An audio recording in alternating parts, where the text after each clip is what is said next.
The world before 1914 was a masterpiece built on lies of peace. Every empire called itself civilized. Every king believed his nation was destined for greatness. And every army marched under the illusion that war was a thing of the past. But behind that calm surface, Europe was a powder keg, and all it needed was a spark. For decades, powerful nations had been racing to dominate the world. The British Empire ruled the seas and boasted colonies on every continent. France had vast territories across Africa and Asia. And then came Germany, a young, ambitious empire, rising fast, hungry to prove itself. It had the strongest army in Europe, booming industries, and a desire to be recognized as the greatest power on earth. But there was one problem. The old powers didn't want to share. Britain and France saw Germany as a threat. Germany saw them as enemies standing in its way. And every country built more battleships, more guns, and more alliances in the name of protection. These alliances were meant to keep peace, but in reality, they created a trap. If one nation went to war, everyone else would be dragged in. Two great camps formed. On one side, the Triple Entente, made up of Britain, France, and Russia. On the other, the Triple Alliance, led by Germany, Austria-Hungary, and Italy. A single spark could set the entire continent ablaze. That spark came on June 28, 1914. In the city of Sarajevo, part of the Austro-Hungarian Empire. A young man named Gavrilo Princip, a 19-year-old Serbian nationalist, waited on a crowded street. When the open car carrying Archduke Franz Ferdinand, heir to the Austro-Hungarian throne, passed by, he fired 2 bullets. One hit the Archduke. The other struck his wife, Sophie. Both died within minutes. It was an assassination that echoed across the world. Austria-Hungary was furious. They blamed Serbia, where Princip and his group had support. They demanded impossible terms, knowing Serbia could never accept. When Serbia hesitated, Austria declared war. And that was the moment the alliances awoke. Germany backed Austria-Hungary, promising total support. Russia mobilized to defend Serbia. France prepared to back Russia. And when Germany invaded Belgium to strike France, Britain declared war too. In just a week, Europe descended into chaos. Crowds cheered in the streets.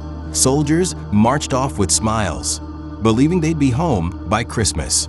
No one imagined that the war would drag on for 4 years, killing over 16 million people and reshaping the world forever. The war spread like wildfire. From the skies to the seas, from the deserts of Africa to the fields of France, it consumed everything. It wasn't just armies fighting, it was entire nations. Factories became weapon workshops. Civilians were drafted into war efforts. And the new face of warfare was born: industrial destruction. By late 1914, soldiers dug into trenches stretching hundreds of miles across France and Belgium. The Western Front became a graveyard of mud, blood, and barbed wire. Men lived in filth, surrounded by rats, disease, and the constant sound of artillery. For a few feet of land, thousands died. Machine guns tore through waves of soldiers. Poison gas choked the air, and artillery shells rained down day and night. The world had never seen horror like this before. In the east, Russia clashed with Germany and Austria in vast, freezing battles. In the south, the Ottoman Empire joined the Central Powers, opening new fronts in the Middle East. In Asia and Africa, colonies fought under flags they barely understood. The war had truly become global. Across the Atlantic Ocean, the United States watched the chaos unfold. President Woodrow Wilson declared neutrality.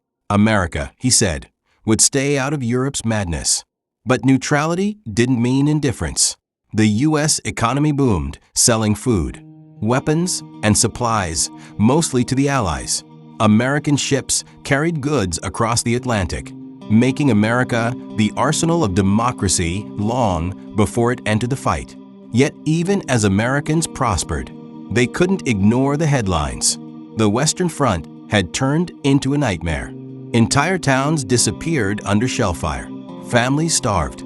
Millions of young men never came home. And for the first time, modern technology, radio, cameras, newspapers showed the world what war truly looked like. In Europe, governments used propaganda to keep spirits high. Posters called the enemy monsters and soldiers heroes. But the letters from the front told another story. A story of fear, confusion, and endless death. The war that was supposed to bring glory had only brought grief. Meanwhile, in America, opinions were divided. Some felt the U.S. had no business getting involved in Europe's quarrels.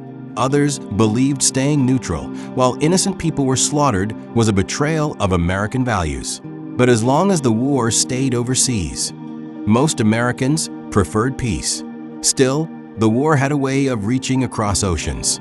Germany, desperate to cut off Britain's supply lines, turned to submarine warfare. Their deadly U-boats prowled the Atlantic, sinking any ship they believed carried goods for the Allies. And in May 1915, the world was shocked when a German submarine torpedoed the Lusitania, a British passenger ship. It sank in less than 20 minutes, taking 1,198 lives, including 128 Americans. The outcry in the United States was immediate. Newspapers called it murder. People demanded revenge. But President Wilson resisted the pressure. He sent angry diplomatic notes, but refused to enter the war. He believed America could still be the voice of peace in a world gone mad. As 1916 turned to 1917, the war only grew bloodier. Millions were dead. The trenches hadn't moved. Entire generations were being erased. And the governments of Europe were collapsing under the strain. Germany, facing starvation and shortages, decided to gamble. They resumed unrestricted submarine warfare, knowing it would probably bring America into the war, but hoping to win before that happened. It was a desperate move, one that would change everything. Then, in early 1917, came the message that shattered American neutrality forever. British intelligence intercepted a secret telegram from Germany's foreign minister, Arthur Zimmermann, to Mexico. The message promised Mexico that if it joined Germany in war against the United States, it would be rewarded with the return of Texas, New Mexico, and Arizona. When the British revealed the telegram to the world, Americans were outraged that IT was the final straw. The illusion of neutrality vanished overnight. America could no longer stand by while its ships were sunk, its people killed, and its borders threatened. By April 1917, President Wilson stood before Congress and declared that the world must be made safe for democracy. The United States was going to war. The news rippled through every town, every city, every heart across America. Factories switched to war production. Men lined up to enlist. Posters urged people to buy war bonds and support the troops. Women took over jobs and factories, farms and offices, proving they could do the work of men while their brothers and sons fought overseas. For a nation that had stayed out of Europe's conflicts for over a century, the entry into World War I marked a new chapter in history. America was no longer just a rising power. It was stepping onto the world stage. Across the ocean, the Allies cheered. American troops, young, energetic, and full of spirit, would soon arrive to turn the tide of war. But no one knew just how hard the road ahead would be. The trenches still waited. The guns still roared. And the world was still burning. The spark that started in Sarajevo had become a storm that swallowed continents. What began as one assassination had turned into the deadliest conflict the world had ever known. Kings and emperors who thought they could control destiny now watched their empires crumble. Millions of families mourned sons they would never see again. And humanity began to wonder if civilization itself could survive the war it had unleashed. For America, the journey was just beginning. It was time for the new world to enter the old world's war. The question wasn't just whether the Allies could win, but whether the world could ever recover from what it had become. When America entered the inferno, why World War I started. Europe was bleeding. For years of endless fighting had turned fields into wastelands and hope into dust. Armies were exhausted. Economies were collapsing, and entire nations teetered on the edge of ruin. The Great War had become a nightmare no one could wake from. And then, across the Atlantic, America answered the call. When President Woodrow Wilson asked Congress to declare war, he didn't speak of revenge. He spoke of ideals. The world must be made safe for democracy, he said. It wasn't just a call to arms, it was a call to purpose. For the first time in history, the United States would fight not just for territory or power, but for a vision of a better world. But America was not ready for war. Its army was small, barely 200,000 men. Its weapons were outdated. Its generals had never commanded on such a scale. Yet within months, the impossible began to happen. Factories across the country roared to life. Automobile plants started building tanks. Steel mills forged artillery shells day and night. Women filled the jobs left vacant by men who had gone to fight. Farmers produced food for millions of soldiers overseas. And across small towns and big cities, young Americans lined up to enlist. They were teachers, farmers, students, mechanics, ordinary people driven by an extraordinary cause. The American Expeditionary Forces, led by General John J. Pershing, crossed the Atlantic. They called them doughboys. Their faces were young, their spirits high. They sang songs on the ships heading to Europe, not yet understanding what awaited them on the other side. When they arrived, they found a world they couldn't have imagined. Cities reduced to rubble, skies filled with smoke, trenches stretching to the horizon, reeking of death and mud. Soldiers who had been fighting for years looked at the Americans with disbelief and hope. The fresh troops brought energy the Allies had long since lost. At first, Pershing refused to scatter American units under British and French command. He wanted them to fight as a united American army. Europe had seen too much chaos. He wanted America's contribution to be decisive, not diluted. By 1918, U.S. troops began to pour into the front lines. Over 2 million Americans would eventually serve in Europe. Their arrival changed everything. Germany knew time was running out. Its people were starving. Its allies, Austria-Hungary and the Ottoman Empire, were falling apart. So, in one final desperate move, Germany launched a massive offensive in the spring of 1918. They threw everything they had left at the Western Front, hoping to win before American strength could fully arrive. The German attack smashed into Allied lines, pushing deep into France. Paris itself trembled. But this time, there was no collapse. The Allies stood firm, with Americans in the line. At Château-Thierry, the U.S. Marines made their stand. Under relentless fire, they held their ground and pushed the enemy back. At Belleauwood, they charged through machine gun nests and forests of shattered trees. When told to retreat, a Marine famously replied, "Retreat? Hell, we just got here." The battle was brutal, but it proved something powerful. The Americans could fight. The victories came one after another.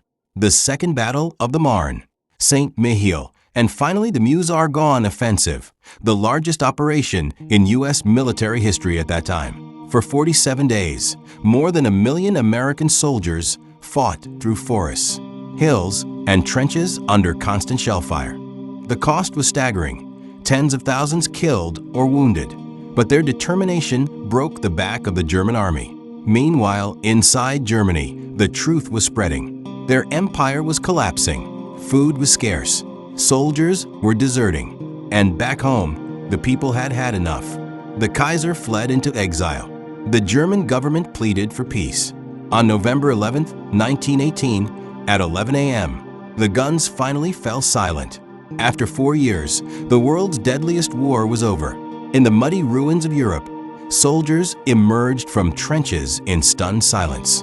Birds returned to skies that had known only smoke.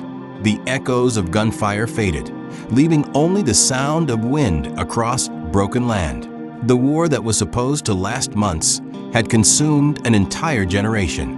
More than 16 million dead, another 20 million wounded, empires destroyed, Austria-Hungary, the Ottoman Empire, Russia's monarchy, and Germany's Kaiserreich all gone. The map of the world had been redrawn in blood, and across the ocean, America stood transformed. It had entered the war as a hesitant observer and emerged as a global power. Its industries had expanded, its military proven, and its ideals carried across the seas. For the first time, the United States had taken a leading role in shaping the world's future. But peace was not as simple as victory. In 1919, world leaders gathered in Paris to decide the fate of nations. The Treaty of Versailles aimed to ensure that a war like this could never happen again. Germany was forced to take full blame for the war, to pay enormous reparations and surrender territory. Its army was limited, its pride shattered. The treaty satisfied vengeance but ignored mercy, and that mistake would come back to haunt the world. While Europe argued over punishment, President Wilson proposed something different, a new vision of peace. He called it the 14 Points, a plan to end secret treaties, allow nations self-determination, and create a League of Nations, a place where countries could resolve conflicts with words, not weapons. It was an idea ahead of its time, noble, idealistic, and fragile. Europe's leaders agreed to form the League, but America never joined.